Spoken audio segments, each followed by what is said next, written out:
नमस्कार दोस्तों। एक महिला के मोबाइल पर एक मैसेज आता है जिसमें उससे कहा जाता है कि उसने एक ट्रैफिक वायलेशन किया है और उसके लिए उसे ई चालान भरना है। आगे के प्रोसीजर में उससे कहा जाता है कि आप एक एपीके फाइल डाउनलोड करें। जैसे ही वो एपीके फाइल डाउनलोड करती है उसके मोबाइल से बहुत सारे पैसे निकल जाते हैं। ये एक नए टाइप का फ्रॉड है जिसको हम लोग ई चालान फ्रॉड कहेंगे। इसके अंतर्गत आपसे कहा जाता है कि आपका कुछ चालान पेंडिंग है या फिर आपने कोई ट्रैफिक वायलेशन किया है। उसके बाद आपसे कहा जाता है कि इस एम परिवहन ऐप को या फिर उसकी तरह किसी प्रकार की ऐप को डाउनलोड करने के लिए कहा जाता है जिसके माध्यम से आप चालान भर सकते हैं। वो ऐप के लिए एक एपीके फाइल का लिंक दिया जाता है।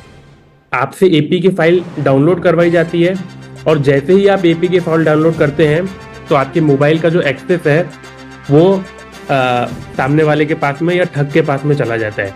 उसके बाद एक बार आपके मोबाइल के एक्सेस के पास में चला जाता है, वो आपके फोटोज डाउनलोड कर सकता है, आपके मैसेजेस पढ़ सकता है और यहाँ तक कि आपके बैंकिंग के ऐप्स के भी उसके पास में एक्सेस चले जाते हैं।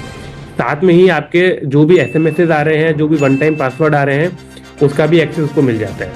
इसके लिए जरूरी है कि आपको भी अगर इस प्रकार का किसी भी ई चालान से संबंध में एसएमएस आता है या फोन कॉल आता है तो ऑफिशियल जो वेबसाइट है, महापरिवहन की वेबसाइट है या महाराष्ट्र की जो ट्रैफिक की वेबसाइट है, इन दोनों वेबसाइट पे आप ऑफिशियली जाके चेक करें कि आपका चालान पेंडिंग है या नहीं।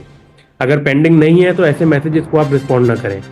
दूसरी बात, आप इस प्रकार के मैसेजेस आने के बाद में भी अगर चालान का पेमेंट करना है तो ऑफिशियल वेबसाइट से ही करें।